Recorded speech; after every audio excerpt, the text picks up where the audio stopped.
Very prolific. That is But but very often his recording will be the very best there is of a certain song. This is not me being biased. Yes. This is just simply true. I mean, he was definitely the best exponent of Cole Porter, and Cole Porter thought so too. Yes. And I mean, it's very interesting to see. And really, he was one of the first. I mean, he was really much too intelligent for cabaret, is the truth. I mean, I got that impression somehow. I think he sometimes got rather fed up with the banality of some of the romantic songs he sang. Something a lot bigger. He could have done it. He could have been on the international circuit and been a different. Yeah, precisely, exactly.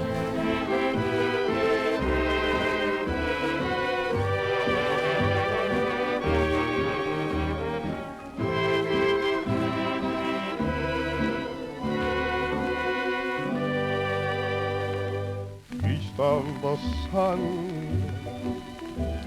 and west of the moon, we'll build a dream house of love, dear, nearer to the sun in the day, nearer to the moon at night.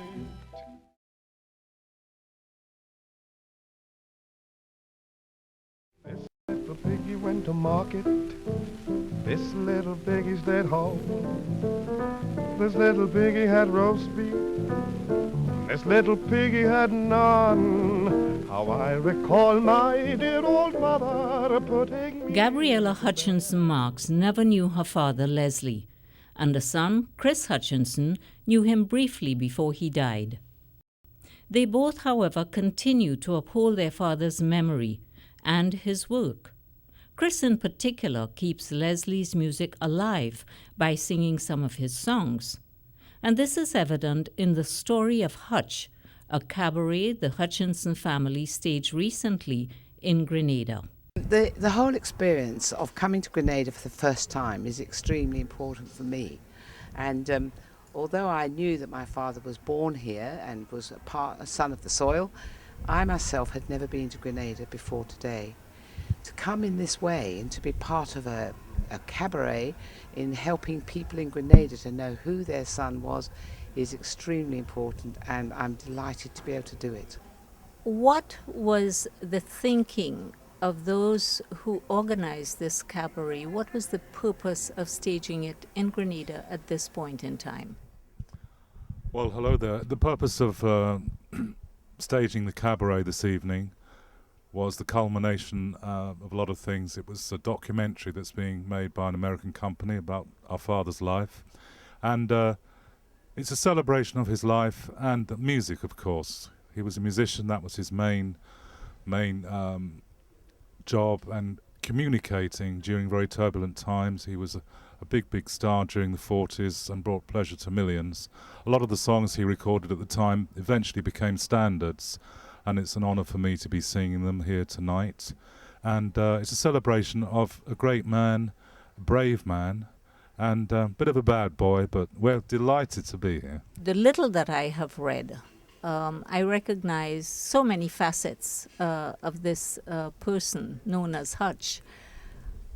Did you know anything about him in terms of his work? Were you ever a part of his work when you were young? I was born in 48, so by the time I was 12, it was 1960, and unfortunately his career was slightly on the downward. But I would say about songs perhaps he should do, but he never really listened, and he was so set in the songs he knew. He did listen to new songs. He featured "Always There," a song of the time, a nice Henry Mancini song, and a song from The Sound of Music he was doing. Hit songs "Begin the Begin," "Smoke Gets in Your Eyes," "A Nightingale Sang in Berkeley Square," "Let's Do It," and we'll be doing all these tonight. But I wasn't tantamount in rehearsing or watching him rehearse, because by then there were other things coming into play, because he wasn't very well by that time. But yeah, he would often ask advice about songs, but he didn't often take my advice. He's very set in his ways. I somehow got the impression that this was a gentleman in his own light. He was doing what he thought was best for him. And I don't think he ever really thought of the tremendous contribution he was making to life, not just to his music and his art, but he probably never imagined that something like this would be taking place today. Otherwise, he might have done things a little differently, perhaps, who's to say? Gabriella, I am aware that you did not really know your dad, but you know a lot about his work and about his life. How do you feel about not having known him personally and yet being so associated with all he did? Well, as a young person, well, all my life really, I'd been struggling to find out who my father was. So when it came about that Charlotte Brees was writing the biography, it opened up a whole new dimension. And it really means that I began to learn and know everything about him. And I now feel I probably know more about my father than normal people know about theirs. I'm absolutely thrilled that he was who he was, and I admire his skills and his abilities. He's a very, very marvellous musician, and he had a lot of characteristics which I've inherited some, and so we do talk about his genes being passed down. And so yes, I'm a happy person to have a father like that. Chris, what, may I ask, is your profession? What do you do apart from cabaret work? Well, all my life I've been a singer. Yes, it's, contemporary songs, but carrying on my father's music, which I was delighted to do because for a few years he was forgotten, and I was determined to keep his music alive. And music has brought me all the good things in my life, and it's helped with my identity as well. And I'm always proud to say this is a song my father used to sing. And but I tried to find my own identity as well and express myself through music. Music is life, and I'm hanging on to it. So We are here to talk about the life and legacy of a gifted native son of Grenada, our father and grandfather, Leslie Arthur Julien Hutchinson, affectionately known as Hutch. He was an incredibly handsome and debonair musician and artist, renowned in the early mid-20th century throughout Europe, and now almost forgotten. He was born here in Warwick in 1900, under the rule of the British Empire. He grew up in this rural idyll, in a place where the rhythms of life are attuned to the land and the sea.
those things, just one of those crazy flings, one of those bells that now and then rings, just one of those things.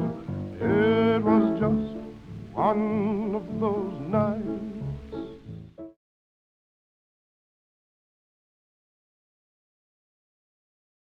When true lovers meet in Mayfair, so the legends tell.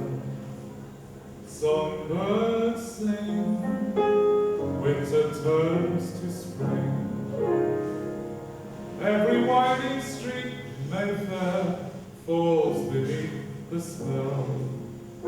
I know such enchantment can be, for it happened one evening to me. Let me tell you, that certain night, the night we met, there was magic abroad in the air. There were angels dining at the Rex, and a nightingale sang. It sang in Berkeley Square. I may be right, or I may be wrong, but I'm perfectly willing to swear that when he turned and smiled at me, a nightingale sang. It sang in Berkeley Square. The moon that lingered over London town, Bob was a moon, he wore such a frown. How could he know we two were so in love? The whole damn world seemed upside down. The streets of town were paved with stars, such a romantic affair. And as we kissed and said goodnight, a nightingale sang in Berkeley. A nightingale sang in Berkeley. A nightingale sang, it sang in Berkeley Square. I know, 'cause we were there, and maybe some of you were too, ladies and gentlemen. That night in Berkeley Square. Two other members of the Hutchinson family who performed in the Cabaret were Colin Gibson and Romy Collingwood, the grandchildren of Leslie Hutchinson.